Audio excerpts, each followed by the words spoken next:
Welcome to the Endzone. I'm Rob.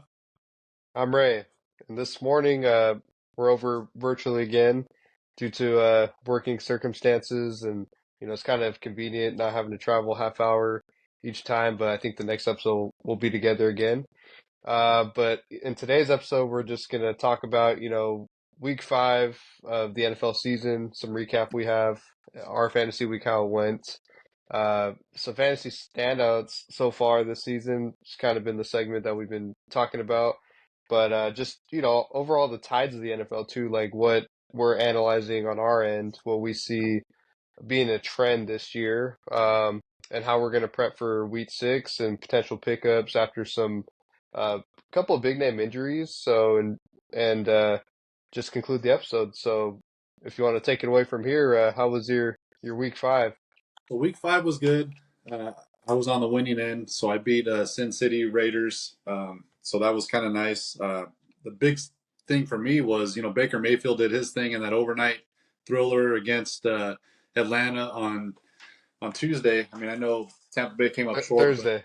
or Thursday, yeah, Thursday. And, and so it was kind of nice to have the 29 points from him. Kind of wish I had Kirk Cousins who went off for more than that, but that was good. And then Jamar Chase, man, I mean, went off for 40 points. So that was really nice to see. Yeah, so that was kind of my week. I had my other guys, were kind of serviceable. Kelsey double digits. I had, Yeah. Mason did his thing. Connor was a little bit of a letdown, but he was still fine. And then I had Jaden Reed did good. I put Addison in. That was kind of a weird game in the UK, in England. So I had him in against the Jets, thinking he was gonna get some good looks with Gritty and Sauce Gardner pretty much matched up, but that didn't pan out that way. So Yeah, that was kind of a slow motion matchup. It was kind of dragging throughout the morning on our end. I mean, there were some good plays, but just quick takeaway from that game, Sam Darnold's missed a lot of throws, pretty wide open throws on a few of them. I saw Addison in particular, he was wide open, and Justin Jefferson. So, but yeah, definitely could have been a little more love there. Just fell short. My week was not the best. My fiance, she wants me to give a formal apology on the podcast this morning, uh, for kind of talking down about her last week. So there's I'll give that formal apology. She came in with some fire, in particular with Joe Burrow, yeah, 47.78 points for him against me. So, she, to say it pretty bluntly, she whooped my ass. Let's put it that way. So my team pretty much flopped. I mean, my two-star running backs going down with injury didn't help. Jonathan Taylor with his yeah, ankle, and then Devon Achane. I actually thought he was gonna have a good game against the Patriots, but ended up getting hurt too with the concussion. So yeah, it was just not a pretty week for me at all, um, by any circumstance. And her team, I mean, it was good for her to get a solid win though. She uh she had Joe Burrow go off, Garrett Wilson had like a million targets, and then she had Chuba Hubbard, who's been a nice pickup for her, and Kareem Hunt, who I wish I would have snagged for myself, but uh man, Kareem Hunt's looking like an absolute steal. And then just looking at let's see here, matchups throughout week 5, the highest scorer of the week yet again was Mr. Charles Pelagroso. So he looks like he's just kind of running away with his season this year. His team, I mean, Lamar Jackson, 42.42, Drake London, had the crazy game, like you were saying, hmm Thursday night. And then, Pittman Jr., Kyron Williams, who's just been a fantasy stud, DeAndre Swift, who has been turning it around the past 2 weeks. Brock Bowers, I mean, he's easily the best tight end in fantasy right now. Rashad White, Kaimi Fairbairn, Colts defense. So Pelagroso, 167.82 points, by far the most points scored this week. And man, he's looking good, man. We got to get him, I think, on one of these online segments get here him as a where we guest. could, yeah, guess him in here. So congrats to you, my man. So Yeah, yeah, he's been kind of the juggernaut. He's got the most fantasy points for. So he's so six of us are 3-2. So he's first. I'm second right now. But he's got 704.32 points, Yeah. and I got the second most at 636.96. So there's a big gap. So And so who's that's got the highest points against? Oh wait, that'd be me. yeah. Sadly, you got the most. You got 674.56. But Yes. and then Brees Almighty was 643 against. So that's a big gap too. So yeah, you're getting everybody's best week, and Yeah, it's injuries. been You've had the injury bug this year. So when yeah, you got that's your one horses, thing. Oof. Yeah. I feel like my most comfortable position this year has been quarterback. I mean I have Jefferson and Neighbors, but again, it's like Neighbors gets hurt, um, and then Jefferson on the bye week. When after I lose my week last week, I'm like, oh my gosh, I'm sweating bullets. But yeah, yeah, it'll be pretty interesting. So I guess I could kind of take us to like to the segment of how the NFL season's been this year, like some takeaways we have. So for me, it's been it's been a weird change this year. It's like, okay, for quarterbacks, there's not really the same dominant guys dominating like they usually do. It's kind of been volatile with some up and comers. I mean, obviously, Jane Daniels is looking ridiculously good. Justin Fields has been consistent fantasy wise. And then Baker Mayfield, I mean, dude, he's looking like an absolute rock star out there. And Derek Carr for a bit was looking pretty beast, but kind of fell off. But it looks like quarterbacks are they're starting to be a little tide of new faces coming in, so that's pretty cool to see. But Mhm. wide receivers, I mean, wide receivers have been super weird this year. I mean, you got some guys that they just like produce and then they fall off, or yeah, like Brandon Ayuk had a really slow start. And then you got guys like Darnell Mooney who are just looking like a rock star. So it's kind of like a weird trend this year of some new pieces and new places and also just new faces coming up in the NFL. So it's been kind of interesting to see. yeah. I mean, this past week, in our fantasy league, we had four guys with 40 plus points. Burrow with 47.78, Cousins with 44.36, Lamar Jackson with 42.42, and Jamar Chase with 40.3. And then you have Flacco with 35.56, stepping in for Anthony Richardson. So there's been a lot of, yeah, it's been kind of wild, and it's definitely been unpredictable. I don't think anybody saw Flacco going for 35. Yeah. Cousins had the benefit of going to OT, but man, he was balling out, you know, Yeah. that game. So, then how about Tank Bigsby? Man, he's looking good. I'm So like, dude, I would almost I don't know, man. I would give him the reins right now. yeah, I mean, I know Jacksonville's been struggling, but man, like what a breath of fresh air he's been, and he went for 13 carries, 101, two touchdowns, and then had one reception for 28 yards this past Yeah. week. So, I feel like running backs, like power backs this year have been rejuvenated. It's almost looking like that's another segment too. It's like I feel like the run game is really coming back to life this year as opposed to the previous years. So I mean, like Derrick Henry doing his thing, Saquon Barkley just looking good, Alvin Kamara like kind of rejuvenated. So it's been interesting to see. But the weird part is my guy that I thought was gonna be like the top producer as a fantasy running back was Brees Hall, and he's kind of been a flop this year. mhm, Like he's been super efficient. I thought Devon Achane was gonna have a super breakout year. Hasn't really happened. So right. it's just kind of weird. Like Chuba Hubbard's a top 10 running back this year. Like for that Panthers offense, it's kind of weird to see just how it's panning out. But I mean, yeah, the running backs this year. I mean, there's just been some hidden gems like Tanks Bixby. Like how you're saying, he looks like he's kind of on the up and coming. Mhm. You got who I mean, else? Chase Brown. Chase Brown looks like he's looking like a an up and comer as well. So yeah, that's I feel like Cincinnati, they're starting to transition. I feel like yeah, they wanted to see what it was with Zach Moss, but now I think Chase Brown, who's been there, I think he's kind of emerging as the lead guy now. he's So looking good. He's yeah, explosive. yeah, And then you go to the receiver section. I mean, you got Rashid Shaheed just popping off.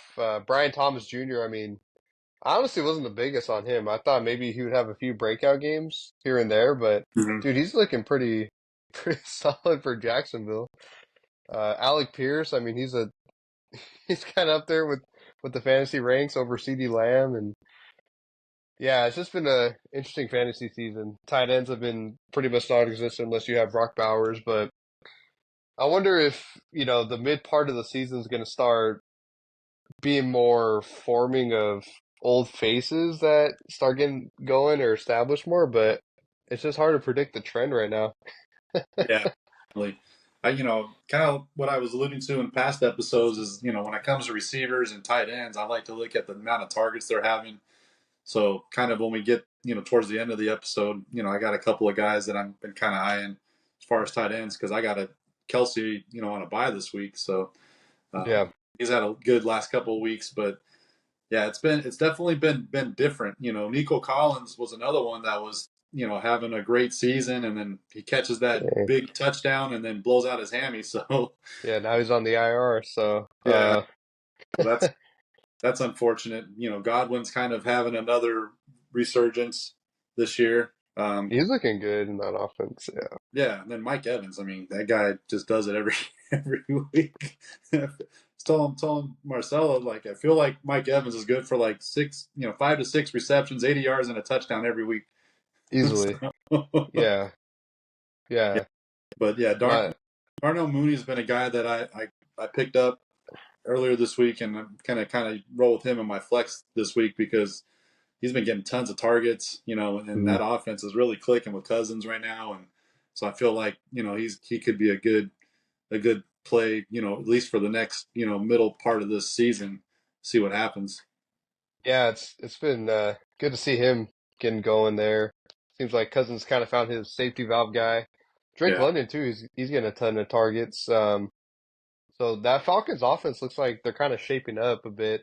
The only guy that hasn't really shaped up so far has been Bijan Robinson, but I think he's due for some games in the near future at least. But yeah, that big win against Tampa Bay, I mean, that was just crazy. Kirk Cousins going for 500 yards, 4 touchdowns. It's like, and Yeah. then Baker Mayfield too, 3 touchdowns. So yeah, that was cool to see. Some other takeaways I had was this week, I mean, Joe Burrow looks like he's just playing at a super high level. So I feel like that's good for your Jamar Chase perspective there. And then Caleb Williams looks like he's kind of settling into the Bears offense surprisingly. So it'll He had be a good week. Him and DJ Moore, couple of touchdowns, yeah. good connections, and he was actually making some good throws. Yeah, he was. There was a particular deep ball. I forgot who he threw it to, but I was like, man, that was actually a nice throw. So it's cool to see him actually kind of settling in, but we'll see, how consistent it could be. He gets Jacksonville this next week, so good bounce back after a good performance there. Hmm. And yeah, I mean, some other takeaways could be, I guess, Rashid Well, Shaheed looks like he's kind of just a staple of the Saints officially. So, yeah. but I mean, yeah, the Derek Carr injury, so it'll be interesting to see how the offense handles, without Carr. I think honestly it's going to benefit Chris Olave the most. I feel like Shaheed's going to take a step back. I feel like that was a Carr to Shaheed connection, but I could be wrong too. But I think with the newer quarterback, he's going to look more to Chris Olave since he's always open so much, instead of trying to read the defense and seeing a deep shot to Shaheed. But that's just my potential take on that Yeah. situation. Yeah. I think, Washington beating Cleveland, that was a good test for Jaden Daniels, and they won 34-13, beat him pretty handily. So there's been a lot of frustration on Cleveland side, and then Yeah, surprisingly, Austin Eckler was available in our league, so I swooped him up on Sunday. he's been a good little piece. So he's coming back from injury. Then the Colts beating Jacksonville 37-34. I with Flacco stepping in and balling out. Pierce Downs. Having a great game. Pittman Jr. So that offense was moving. Yeah. And then how about the Giants beating Seattle? Yeah, I that don't was a kind of a shocker. I don't think I had that one pegged. They won 29-20. You had Tyrone Tracy running for 18 carries for 129 yards in that game, and then Yeah. Slayton receptions, 122 and a touchdown. Um, yeah, I don't think I saw that one coming. Yeah, I definitely didn't, especially without neighbors. But yeah, Darius Slayton kind of just stepped up, and Tyrone Tracy. I mean, I'd almost just roll with him over Singletary, or Yeah, at least get him more involved after that game. yeah, especially with 18 carries. Yeah, it was definitely the workhorse in the backfield. With Yeah, Dan. So yeah, I don't know. It's just kind of interesting, like you said, the way the season's kind of shaping up. There's still a lot of uncertainty in a lot of a lot of positions, uncertainty. A and lot then of you have uncertainty. stars that are kind of starting to step up. Your tier receivers, your top tier quarterbacks, but then yeah, tight ends have been way down. I mean, Brock Bowers is leading the fantasy league with 54.5 points at the Yeah, position. That's not very much production. I do So think Travis Kelce would be a top three tight end now, though, because Rashee Rice is, confirmed out for the year. So I think that's going to help his stock a lot. Jake Ferguson for the Cowboys, too, seems like he's been pretty steady. One guy that's kind of on the up and coming is Tucker Kraft. We shouted him out last week for the Packers, and man, I was going to go swoop him up, and Mr. Gila Monsters swooped him before me. So I was like, dang it. But yeah, and then Dolphins, man, hanging in there with the division, 2-3 after our week win against the Patriots, but a win's a win nonetheless. So yeah, um, we'll still take it. losing Achan hurt. It's kind of nice to get Mostert back. But man, likely, I mean, not likely, Tyler Huntley, I feel like he's just still not quite grasping the offense. He still seems Yeah, unsure, and I don't know. I'll tell There's, you what, man, a week 6 bye week's kind of a blessing after that win for us to kind of go back to the lab and try to see how we could craft this offense till we get Tua back at least. yeah, yeah, sounds Uh, like he's going to be coming back this year. So yeah, it sounds like he might be back around week 8, so we'll see how that shapes up. But yeah, Huntley, I mean, he's just, man, I don't know what we're gonna do with Huntley at quarterback. I feel like, man, we should almost try to get a veteran. I mean, honestly, bring back Tannehill or bring in, try to trade for Joe Flacco or something, man. We need we need some type of at least little spark for us, but Huntley seems like he's not the answer to that. yeah, one name I kind of saw floating around this morning was Mason Rudolph from Tennessee. Oh, I'm like, like yeah, that. he's kind of scrappy. Yeah, I'm like I could see that. I could see him kind of coming in and maybe lighting a fire under the offense. Because I know Hill's frustrated. Waddle. Jonnu Smith. We got weapons. Yeah, we do. We just need like a quarterback that could get at least something out of those guys. I mean, we're wasting talent with Hill, Waddle, and Smith. You got the running backs. I mean, they're going to do their thing eventually. Mostert did pretty solid. Jalen Wright is actually looking pretty good too. So, and then Devon Achane unfortunately got hurt, but he hasn't had that big game yet. So I'm hoping at least for at least for fantasy, man, like just get one big breakout game, bro. Um, I thought it was gonna be a big year for him, but yeah, it's been kind of just the Dolphins have a stigma to them right now. It sucks to see. Yeah. I don't feel, the O line play, I feel like needs to improve. I don't know if we're changed the blocking scheme this year. I haven't been able to watch as much as I wanted to for the Miami games, but I don't know if the blocking scheme seems different. And so it seems Yeah, they're not springing the runners, especially when they're running off tackle or around trying to get around the edge. It just feels like they're not springing the runners like they had last year. And so right. if they change the blocking scheme, maybe they need to get back to what they were doing, last year where they had so much success. I mean, because Achan, Yeah, it seemed like every time he got the ball, he was, he was sick gone. or he's gone to the house.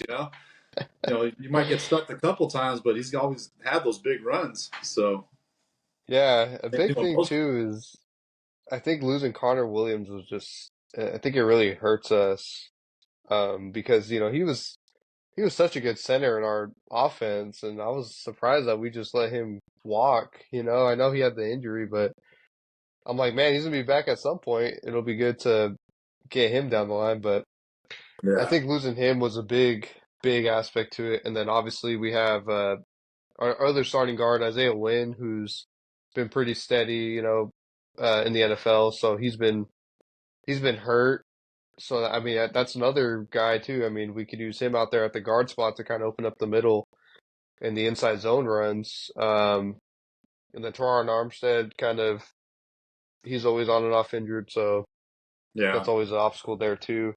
He's so talented, but he can't stay healthy consistently, which is kind of too bad sometimes. But yeah, I would say the biggest thing though is like Connor Williams was, gosh, he was so good at that center spot for us. It was a big loss in the off season. So yeah. I I think agree. it, I think it's hurting us this year for sure. Yeah, maybe that's what the difference is. When you got a new center, and when you're doing your blocking schemes, and you're calling out protections, you're Yeah, working your line assignments, actually on the ball. So yeah, it could be a little bit of a learning curve. Maybe that's what we're seeing too. We're seeing that with Huntley right now, and maybe that's what's happening with the yeah, whole. So yeah, definitely, definitely. But now I guess we could transition, how we're gonna prep for this week 6. So, man, for me, I'm kind of in scramble mode again. Uh, I don't guys mind. like, yeah, we're playing each other this I week, don't so might have to get it together for football this week. But mind. yeah, right now the way my mindset is, it's like, okay, well, at least I get Malik Neighbors back, so I'm hoping at least, he should be recovered by then. Just don't lead with your head when you're trying to catch a ball. So Just yeah. please, please, for the love of God, do not try to lay yourself out. My obstacle this week though is receivers. I mean, and Yeah, flex. So Jonathan Taylor, I don't know if he's gonna be back this week against the Titans, with his ankle injury. If he's not, I mean, I already have J.K. Dobbins, Chase Brown in the running back spots. I think Chase Brown is a good play this week, especially with Zach Moss dinged up and yeah, playing Sunday night against the Giants. I think he should be a pretty solid bet this week to use. Quarterback, I'm still undecided. I'm going back and forth. I think Jane Daniels has just been tremendous playing Baltimore, so it might be a high scoring game, but I also see a world where he's in Baltimore. They're going to have a good game plan defensively where it might be a humbling point for him. But I mean, he's so talented, he might just be okay anyways. And then I have Justin Fields, who's been my guy. Obviously, I've been rolling with. He's playing the Raiders. The Raiders seem like they're very dysfunctional right now as a team. So I think it's a capitalization spot for him who, I thought he would have a better week against Dallas, but he still threw for 2 touchdowns. I mean, say what you want, 2 touchdowns, I mean, it's still solid production from a quarterback. yeah. Um, there was Dallas. just Oh, I'm sorry. Go ahead. no, go ahead. I say You're gonna Dallas. say, They like dominated that game. It's amazing that Pittsburgh was able to hang around because Dallas had untimely turnovers, but they just yeah, dominated the game from a yardage standpoint and a possession easily. point. And it was Field made the most of his opportunities, and yeah, Yeah, one thing I took away was like, dude, like they weren't getting Fields in a rhythm, and it could have been just because the weather, right? They had the whole delay. It was raining that night, so I think weather had to be a play in that. But there was a couple of plays too where I know Fields third downs. There was a couple of plays where it didn't convert, hmm, but there was a lot of running the ball too, and the running game wasn't happening. So it's like, dude, you gotta try to adjust some way if the running game isn't doing it. Like you can't just run the ball every first down if it's not getting you some good yardage, because then you're putting yourself in a deficit. Okay, a penalty happens, then we're back 5 yards. We right, didn't really gain much in the run game. Incompletion happens, some guy drops the ball, or maybe, a tight window where it's like a 3 yard play. Okay, so it's third and long. It's kind of hard to consistently convert in those circumstances. So I feel like there's a narrative out there for Justin Fields always where it's like, oh, he's sloppy, this, that. But I feel like this game, it's like, I feel like it was more on the play calling. And I think, like I said, it was due to the rain. Dallas is, they were on it offensively too, so they had a lot of time of possession, like you Yeah, were saying. Um, I feel like once you get the ball back, you got to pass the ball more, and I just don't think there was enough of it. And I saw there was one play too where it was a it was a nice throw to Connor Hayward, the tight end, and he dove for the ball instead of trying to run under it. I mean, it was a little out of his reach, but that was another big play too. Could have been a touchdown. So right. yeah, it was kind of an ugly game, but I think he does get a good bounce back week against the Raiders, especially with Russell Wilson back at his heels now. He's practicing fully uh, yesterday, and I think he'll practice fully again today. So now that's going to be in the back of his mind. Okay, I got to perform, otherwise I might lose my spot now. So I think it's a get right game for him. Yeah, I think so. I mean, Baltimore, yeah, it's been a their defense has been good, but they've been giving up a lot of yardage and shootouts. So Jaden Daniels, this will be a good test. He had last the last couple of weeks he's done really well, but I think if you stick with Fields, against that Vegas, I don't know Crosby, what's happening, all the kind of dysfunction over there within the organization right now, and the head coach and the team. It seems like That, that's the big thing too. Nobody's bought in yeah, that the team. wants out. So yeah, it's going to be interesting to see what shakes up over there. I know Christian Wilkins too. He's out, so Yeah, that's a big part of their defense too. yeah. So yeah, I think you got some good decisions. Some tough decisions, but we play each other this week, and so I think whatever you feel is best. I think Yeah, it's going to come down to the wire. I feel like whichever quarterback's not my main concern. It's the rest of my team that's like receivers. I mean, George Pickens, big play guy, just hasn't had that huge game yet that I thought he'd have by now. But maybe the Raiders, like I said, is the get right spot for him too. Malik Neighbors comes back. J.K. Dobbins, I think he's gonna shred the Broncos. Honestly, their pass defense is so tremendous, and I feel like that's gonna favor into J.K. Dobbins just running the heck out of the ball. mhm. I got Zach Ertz out of the tight end spot. Baltimore's been giving up a lot of catches to tight end, so I'm like, okay, I'll just roll with that. And I went with Tank Dell in my flex spot so far this week. I was actually, looking between him and Darnell Mooney, but I saw Nico Collins went down, and I was like, well, I guess I might as well just take the bid on Tank Dell. And Drake May is going to start for the Patriots too, so I think it's going to be more of a need to score too. I think their offense is going to be a little better with Drake May under center instead of Brissett. So Yeah, I think I'm going to roll the dice with Tank Dell unless I find something else, this week that may feel better. But I mean, CJ Stroud likes to throw the ball a lot. Tank Dell was one of his guys last year. I feel like he hasn't had that big yeah, breakout game. So now without Collins, who's been the go-to guy, it might open up some opportunity for him. And I think Dalton Schultz too is another guy that benefits too from not being without or being without Collins. yeah. I kind of that Houston. When they played against Buffalo, uh, I don't even know how to say the guy's name. A Gun Bawale. Oh yeah, the running back Yeah, Hogan Ball. he had 6 receptions for 57 yards against Buffalo. And then he had 15 carries for 30. So they weren't running the ball very well.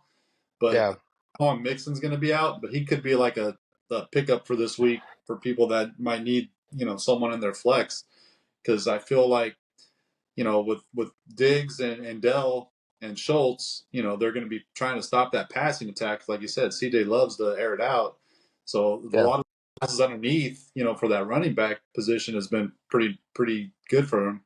And he had good production last week, so yeah, I don't know, but I like Tank Dell this week. I think that's a good pickup. I drafted him and dropped him, and now because I was waiting for Nico Collins to go down at some point this season, but I kind of got impatient. But I'm going to roll with Darnell Mooney. So for me, tight end wise, I picked up Cade Otton this week because I got Baker. So that That and was a good pickup. Kelsey's on the bench. Cade hasn't really had a touchdown yet. So and he's had 21 targets the last 3 weeks. So I feel like he's due. If you're Yeah. averaging targets a week, and you got a pretty good matchup with New Orleans. unfortunately, Carr's down, but we'll see what happens if it's still going to be a shootout. So Yeah, one thing about the Saints defense too, they shut down the slot receiver position pretty well. So I think it's gonna instead of Chris Godwin being the safety valve as much as he's been, I think it's gonna be more Kate Otten this week. And he's honestly, I feel like a top five play this week for the tight end spot. Because the Saints too, they give up, they're pretty vulnerable to that tight end position. So I think that was a good pivot from and you're pairing him with your guy Baker, so that's yeah. even better. Well, Um, another guy that I yeah, had down was Conklin because he's had 23 targets the last 3 weeks. He put up 8.5 points against Minnesota. Um, Rodgers been struggling, so I don't really trust that Jets offense. But yeah. yeah, so I decided to go with Auden because I have Baker. That was the deciding factor. So No, yeah, I think it was a good play for sure. I think that's a good play, yeah, um, for well, sure. good luck this week. Hopefully, I'm kind of hoping that Taylor plays for you because I think that would get us a close matchup. But Yeah, it'd be a little more interesting if JT played. I mean, he was my keeper guy, so I'm like, he was looking good this year, and then of course the ankle injury has to happen again, and so far he's not practicing still by Wednesday. So I think Friday, if he gets like limited or a full participant, he'll have a good shot. But at least for now, it doesn't look like he'll be playing, unfortunately. But on the flip side, there is some guys. Jonathan Taylor got hurt. Uh, Nico Collins with his injuries. There's guys you could pivot to, so we could just wrap up with some dark horse pickups maybe to help people out uh, for this week and also the fantasy season. So starting for this week, I think obviously if Chase Brown's available anywhere, it's probably highly unlikely at this point, but if he is in your league, I mean I would roll with him. mhm. Tank Dell kind of going to be highly owned too, so if we're looking at more guys that are, let's see here, who I had. Guys that are not as highly owned. I think DeAndre Hopkins is kind of a sneaky play this week against the Colts. They begin shredded on against outside receivers. So I think if you're looking for maybe like a bye week fill in, he might be good. If Jonathan Taylor's out, you got Trey Sermon there um, as well. And then if uh, if Joe Mixon's out again this week, I mean, if you're looking for a running back to throw in there, I think Cam Akers might be a solid bet as well. So those are Yeah, probably like my guys, I would say. yeah. The guys I were kind of I talked about Conklin. I talked about a gun Boale. I still have to figure out how to say that.